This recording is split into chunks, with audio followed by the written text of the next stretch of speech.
जो मुल्क का सबसे बड़ा चैलेंज है वो आपका मुआशी और इक्तिसादी चैलेंज है, बेरोजगारी का चैलेंज है।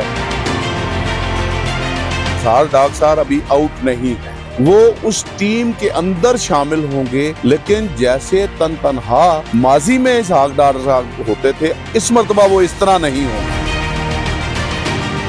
पाकिस्तान की अदलिया की जो रविश है वो भी बदलने जा रही है और आने वाला जो वक्त है वो अदलिया के हवाले से भी बहुत बड़ा एक इम्तिहान है।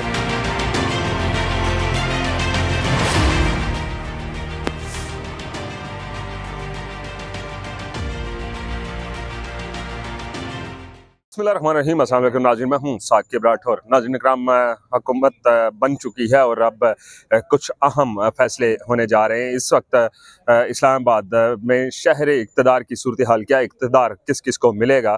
शहबाज शरीफ इस वक्त वज़ीर आज़म है, लेकिन काबीना अभी तक नहीं बन पाई। क्या वो पहला दौरा चाइना का करेंगे या सऊदी अरब का करेंगे, ये तमाम वो मौज़ूआत हैं जिनके ऊपर हमारे साथ बात करने के लिए मौजूद है सीनियर सहाफ़ी हैं, एंकर हैं हामिद हबीब साहब। हामिद साहब, आपके पास कुछ खबरें सुनाएं कि कुछ पाकिस्तान की माशी सूरत हाल भी बेहतर होने जा रही है, क्या हैं खबरें? बहुत शुक्रिया आपका साकिब साहब। पाकिस्तान की सूरत हाल जो है वो बतदरीज बेहतरी की तरफ जा रही है और अभी तो और भी बहुत सारे चैलेंजेस जो नए जो सेटअप बन रहा है उसको दरपेश हैं और वो अभी जो इब्तदाई मरला है तश्कील का, जो टीम जो बनानी है जिसने तमाम इन चैलेंजेस से निपटना है, उनको मद्देनज़र रखते हुए टीम नई जो है वो तश्कील दी जा रही है। इस हवाले से जो ताज़ा तरीन मेरी इत्तलात ये हैं कि मियाँ नवाज शरीफ साहब जो हैं वो और शहबाज शरीफ वज़ीर आज़म जो नौमुंतखब वज़ीर आज़म हैं, वो अपने करीबी लोगों के साथ जो है वो मुशावरत के साथ इस टीम के इंतखाब के लिए जो है वो कोशिशें कर रहे हैं और उनका इक्तिसादी इस वक्त जो मुल्क का सबसे बड़ा चैलेंज है वो आपका मुआशी और इक्तिसादी चैलेंज है, बेरोजगारी का चैलेंज है। हमारी जो मुल्क की मईशत को दरपेश चैलेंजेस हैं, उनसे निपटने के लिए अभी तक जो उनकी मुशावरत हो चुकी, उसकी रोशनी में मैं ये बात कहना चाह रहा हूँ कि मेरी इत्तलात के मुताबिक वो मुआशी टीम इस मर्तबा कोई उसका सुरखेल कोई एक तनहा आदमी नहीं होगा, ये ग्रुप होगा।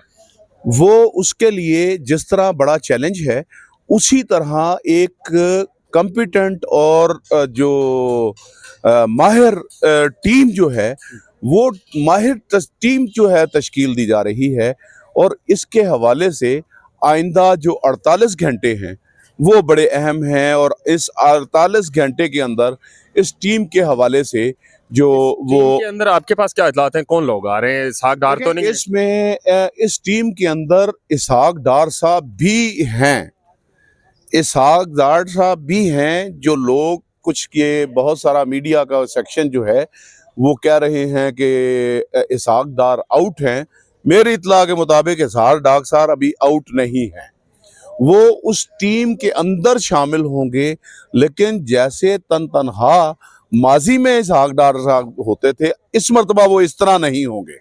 अच्छा, वो एक टीम पैनल बना के जो है वो काम करेगी और मुल्क को मुआशी जो सूरत हाल है उससे बहरान से निकालने की हर मुमकिन जो है वो कोशिश की जाएगी। अच्छा, इसके बाद इस टीम के अंदर जो है वो जो नाम लिए जा रहे हैं वो एक तो इसहाक डार साहब हैं, दूसरा नाम जो है जो निगरान वज़ीर ख़जाना हैं मोहतरमा जो वो भी हैं और उनके अलावा एक इंटरनेशनल बैंकिंग में बहुत एक्सपर्ट और माने जाने वाला नाम है वो मोहम्मद औरंगज़ेब साहब, जो नया नाम है। अच्छा, वो भी नाम लिया जा रहा है और इसके अलावा भी कुछ माहिरीन के साथ जो है वो मुशावरत की जा रही है। अब ये टीम फाइनल आइंदा 48 घंटे के अंदर जो है वो होगी, और उसके बाद वफाकी काबीना जो नई है वो हल्फ लेने जाएगी। लेकिन उसके बाद खजाना की जो वजारत है उसके अंदर एक पूरी टीम होगी, लेकिन इत्तलात का महकमा यकीनन पाकिस्तान मुस्लिम लीग नून के लिए इस वक्त चैलेंज बन चुका है, क्योंकि मरियम औरंगजेब इससे पहले संभालती थी और मरियम औरंगजेब सूबाई सतह पर चली गई हैं, वो मरियम नवाज को असिस्ट कर रही हैं। तो कौन ऐसा शख्स होगा जो वजारत इत्तलात के लिए मौजू होगा? वजारत इत्तलात के लिए मैं ये नहीं कहूँगा कि कौन मौजू होगा या कौन मौजू नहीं है, लेकिन जो एक नाम जो ज़ेरे गौर है और उसके ऊपर बड़ा संजीदगी के साथ गौर किया जा रहा है वो अता तारड़ साहब है। अता तारड़ साहब के अलावा भी दो नाम हैं, दो तीन नाम हैं जिनके ऊपर गौर हो रहा है। अभी हतमी फैसला जो है, मैंने यही कहा कि वो मुशावरत चल रही है।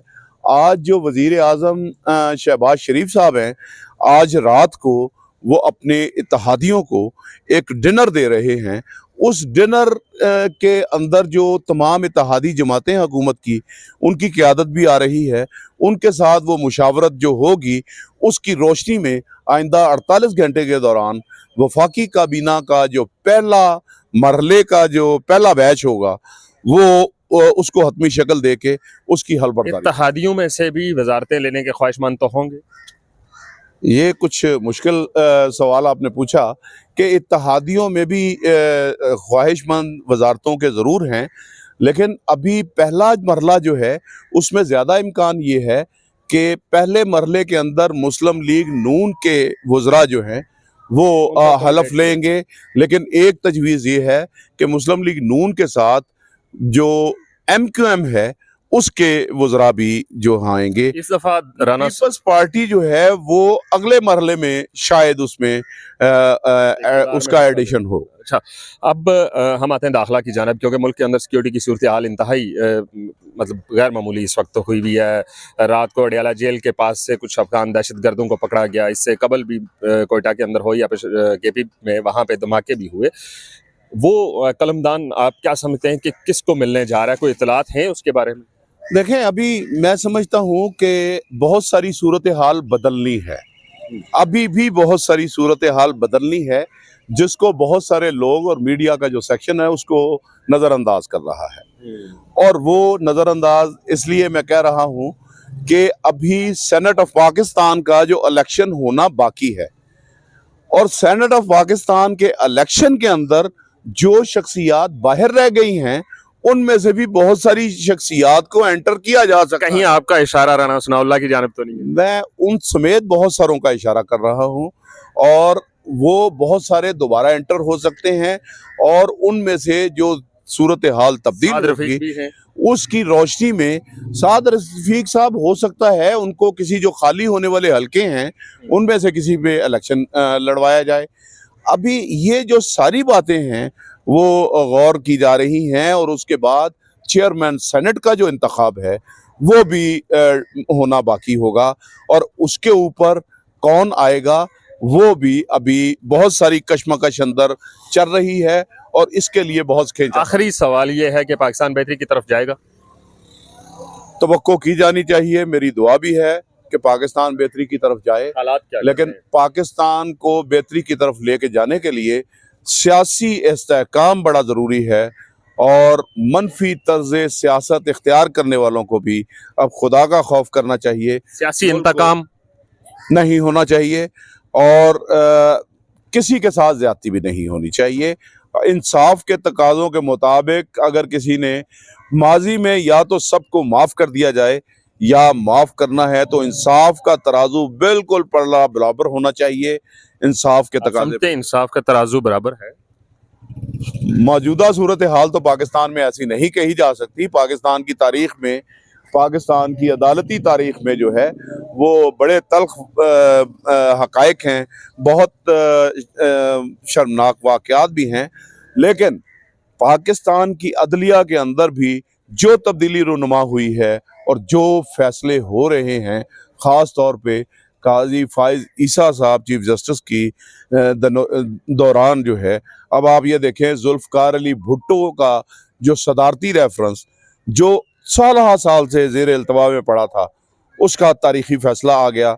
उसका फैसले में गो बहुत सारी चीज़ें, आपके बहुत सारे सवालात अब भी बाकी हैं। जवाब बाकी हैं, लेकिन इससे इससे फैसले से ये लग रहा है कि पाकिस्तान की अदलिया की तारीख बदलने जा रही है।